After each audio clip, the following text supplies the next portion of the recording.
எல்லா புகழும் இறைவனுக்கு. கொஞ்ச நாளைக்கு முன்னால் ஒரு செய்தி, இப்போ நம்ம இதுக்கு முன்னாடி போட்ட வீடியோ கூட இதை பற்றி தான் போட்டிருந்தோம். சுந்தர் சி கமலஹாசனுடைய தயாரிப்பு நிறுவனத்துக்கு ஒரு படம் பண்ணுறாரு. அந்த படத்தில் ரஜினி கமல் 2 பேருமே நடிக்கிறாங்க அப்படிங்கிற மாதிரி ஒரு செய்தியும், இல்லை ரஜினி மட்டும் நடிக்கிறார், கமல் ஒரு கேமியோவில் வராரு அப்படிங்கிற மாதிரி சொன்னாங்க. எல்லாமே ரூமர்ஸ் தான், எல்லாமே வதந்திகள் தான் தவிர அஃபிஷியலான எந்த தகவலும் வரல. இப்படி இருக்கிறதுல அதுக்கப்புறம் வந்து பார்த்தீங்கன்னா ஒரு ஸ்டேட்டஸ் ஒன்று போட்டார் அவருடைய சோஷியல் மீடியா அக்கௌண்ட்டில். இந்த படத்துலேருந்து நான் விலகிறேன் அப்படிங்கிற மாதிரி ஒரு பெரிய லெக்சர் ஒன்று கொடுத்துருந்தாரு. ஸோ அதுக்கு பிறகு வந்துட்டு பார்த்தீங்கன்னா குஷ்பு வந்துட்டு மறுப்பு தெரிவிச்சிருந்தாங்க. அதில் எந்த ஒரு கெட்ட நோக்கமும் கிடையாது அப்படிங்கிற மாதிரி அவங்க ஒரு மறுப்பு தெரிவிச்சிருந்தாங்க. அதையும் நீங்கள் சோஷியல் மீடியாவில் பார்த்துருப்பீங்க. ஸோ இந்த நிலையில் வந்து பார்த்தீங்கன்னா இன்னும் அஃபிஷியலாகவே வந்து பார்த்தீங்கன்னா சுந்தர் சியோ இல்லை ரஜினியோ இல்லை கமலஹாசனோ இதுதான் ரீசன் இந்த படத்தை விட்டு நான் விலகிறேன் அப்படிங்கிற மாதிரி அவங்க சொல்லவே இல்லை. ஏன்னா அவங்க சொன்னால் மட்டும்தான் இது வந்துட்டு சரியான ஒரு காரணமாக இருக்கும். மற்றபடி இந்த சோஷியல் மீடியாவில் வந்து பார்த்திங்கன்னா ஆளாளுக்கு ஒரு காரணம் சொல்கிறாங்க. ரஜினிகாந்துக்கு இதே பொழப்பாக போச்சு, இதே வேலையாக போச்சு, இப்படி தான் எல்லாத்தையும் தூக்கி போடுவார் அப்படிங்கிற மாதிரி சொல்லிட்டு இருந்தாங்க. ஆக்சுவலாக இந்த ப்ராஜெக்ட் வந்து பார்த்திங்கன்னா லோகேஷ் கனகராஜ் பண்ணுறதா தான் இருந்துச்சு. அப்போ அவர் வந்து சமீபத்தில் ஒரு அட்டர் ஃப்ளாப் இந்த ரஜினியை வச்சு எடுத்த படம் கூலி வந்து பார்த்திங்கன்னா ஒரு மிகப்பெரிய ஒரு டிசாஸ்டர் அப்படின்னே சொல்லலாம்.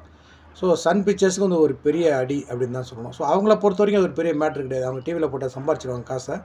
பட் என்ன ஒரு பிரச்சனைனா ஏற்கனவே அண்ணாத்தையில் இழந்ததை ஜெயிலரில் சம்பாரித்தாங்க. இப்போ கூலியில் இழந்ததை ஜெயிலர் 2ல் சம்பாரிச்சிட போகிறாங்க. அது ஒன்றும் பெரிய மேட்ரு கிடையாது அவங்களுக்கு. ஸோ இதனால் கடுப்பான ரஜினிகாந்த் என்ன பண்ணிட்டாரு, கமல் ரஜினி சேர்ந்து நடிக்கிற ப்ராஜெக்டை நெல்சன்ட்ட கொடுத்துட்டார் அப்படிங்கிற மாதிரி ஒரு தகவல் சொல்கிறாங்க. ஸோ இது ஒரு பக்கம் இருக்கையில் இப்போ புதுசாக ஒரு ரூமர்ஸ் ஒன்று கிளம்பியிருக்கு.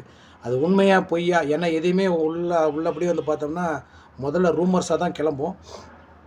அதுக்கப்புறமா பார்த்தீங்கன்னா அது அஃபிஷியலாக செய்திகள் வர ஆரம்பிக்கலாம் மேபி.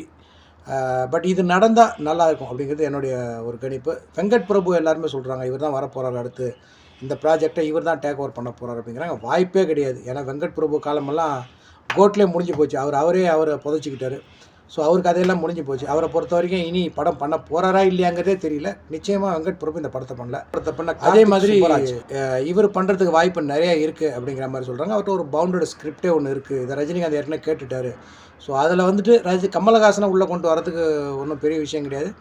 கமலஹாசனை வேணும்னாலும் உள்ளே கொண்டு வந்துக்கலாம். பட் இந்த படத்தை ஆர்கேஎஃப்க்கு, அதாவது ராஜ்கமல் ஃபிலிம் இன்டர்நேஷனலுக்கு இந்த படத்தை பண்ணலாம் அப்படிங்கிற மாதிரி ஒரு ஐடியாவில் இருக்கிறதாவும் ஒரு தகவல். இதுவும் ரூமர் தான் வந்து பார்த்தீங்கன்னா இன்னும் அஃபிஷியலான தகவல் எதுவும் வரல. பட் ஸ்கிரிப்ட் இருக்கிறது உண்மையான விஷயம். ஏற்கனவே அவர் அதை பவுண்டட் ஸ்கிரிப்ட் ஆக்கி ரஜினிகாந்தில் கதை சொல்லியிருக்கிறார் அப்படிங்கிற மாதிரி தகவலும் சொல்கிறாங்க. ஸோ இது இப்படியே இருக்கையில் இப்போ புதுசாக ஒரு கேரக்டர் உள்ளே வந்திருக்கு.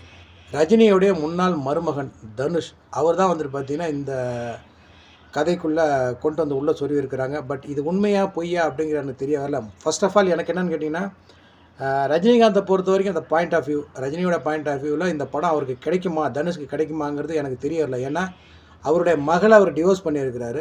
தனுஷ் மேலே நிறைய கோவத்தில் பர்சனலாகவே இருக்கிறார் அப்படிங்கிற மாதிரி செய்திகள்லாம் சோஷியல் மீடியாவில் இருக்குது. ஒரு பக்கம் தகவல் தனுஷ் மேலே ரஜினிகாந்த் கடுமையான கோவத்தில் இருக்கிறாரு அப்படிங்கிற தகவல்களும் சொல்கிறாங்க. ஸோ அப்படி இருக்கையில் இது ஒரு மிகப்பெரிய படம். கமல் ரஜினியோட கூட்டணியில் ஆர்கேஎஃப்ல ரஜினிகாந்த் ஒரு படம் பண்ணுறாருங்கிறது ஒரு பெரிய பிராண்டு, ஒரு பெரிய ஒரு எப்பிக், ஒரு பெரிய விஷயம் அப்படின்னே சொல்லலாம். ஸோ இந்த படத்தை தூக்கி தனுஷ்ட கொடுப்பாரா அப்படிங்கிறது ஒரு கேள்விக்குறியாக இருக்குது. பட் இந்த படம் தனுஷ்க்கு அமைஞ்சுது அப்படின்னா உண்மையிலேயே தனுஷோட கரியரில், ரஜினி கரியரில் ஒரு பெரிய படமாக அமையும். அதில் எந்த மாற்றமும் கிடையாது. தனுஷை பொறுத்த வரைக்கும் A to Z டைரக்ஷன்லாம் அத்துப்படியாக இருக்குது. ஏற்கனவே பவர் பாண்டி அப்படிங்கிற ஒரு கமர்ஷியல் மூவி கொடுத்துருக்கிறார். சமீபத்தில் ராயன் அப்படிங்கிற ஒரு நல்ல படம் கொடுத்தார். பட் கமர்ஷியல் அந்த படம் பெருசாக போகலை. அதுக்கப்புறம் இட்லி கடை, இந்த படம் ஒரு ஃபேமிலி சப்ஜெக்ட் தான். மக்களால் ரசிக்கப்பட்டுச்சு. ஒரு பெரிய கலெக்ஷன் கொடுக்கல அப்படின்னாலும் மக்களால் ஒரு ரசிக்கப்பட்ட படம் அப்படின்னே சொல்லலாம். ஸோ இந்த படமும் எல்லாமே வெற்றி படமாக இருக்கிறதுனால தனுஷ் இந்த படத்தை பண்ணுறதுக்கான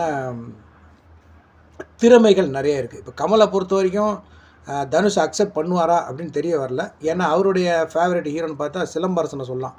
ஏன்னா சிலம்பரசன் அப்பாவும் வந்துட்டு பார்த்தீங்கன்னா கமலோட ரொம்ப நெருக்கமான ஒரு செலிபிரிட்டிஸ் அப்படின்னு சொல்லலாம், ஒரு விஐபிஸ். சமீபத்தில் கூட தக் லைஃப் வந்துட்டு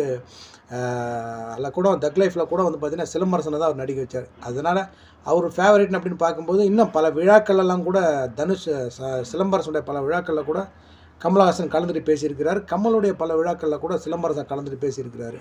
ஸோ இதையெல்லாம் வச்சு பார்க்கும்போது அப்படி ஒரு வாய்ப்பு கிடைச்சதுன்னா அந்த வாய்ப்பை சிலம்பரசன் வேணால் அவர் கொடுத்தாலும் கொடுப்பார். ஆனால் சிலம்பரசன் டைரக்ஷன் பண்ணுவாராங்கிறது தெரிய வரல. அவரை கேட்டால் கமலுக்கு அப்புறம் நான் தான் சினிமாவில் சகலகலா வல்லவன் அப்படிம்பார். எனக்கு A to Z எல்லாமே தெரியும். எனக்கு டைரக்ஷன்லேருந்து ஒளிப்பதிவுலேருந்து பாட்டுலேருந்து எழுதுறதுலேருந்து பாட்டு மியூசிக் பண்ணுறதுலேருந்து எனக்கு எல்லாமே அத்துப்படி அப்படின்னு சொல்லுவார்.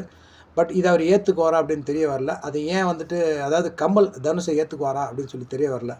ரஜினியோட சாய்ஸ் மேபி இருக்கலாம். ஏன்னா தனுஷோட திறமைங்கிறது வேறு, முன்னாள் மருமகன்கிறத இருக்கக்கூடிய பல பிரச்சனைகள் பல டென்ஷனுங்கிறது வேறு பிரித்து ரஜினிகாந்த் பார்த்து தனுஷை சூஸ் பண்ணுறதுக்கு நிறைய வாய்ப்பு இருக்குது. ஒருவேளை இன்கேஸ் தனுஷ் இந்த படத்தில் இயக்குனராக அமைகிறார் அப்படின்னா உண்மையிலே ஒரு பெரிய சம்பவம் தனுஷ் பண்ணுவாருங்கிறது என்னுடைய ஒரு தீர்க்கமான கருத்து. பட் இது எல்லாமே ரூமர்ஸாக தான், ஒரு பொய்யான செய்திகளாக இல்லை வதந்திகளாக தெரியாமல் தான் இந்த விஷயம் இருக்க தவிர பட் அஃபிஷியலான கருத்து எதுவுமே இல்லை.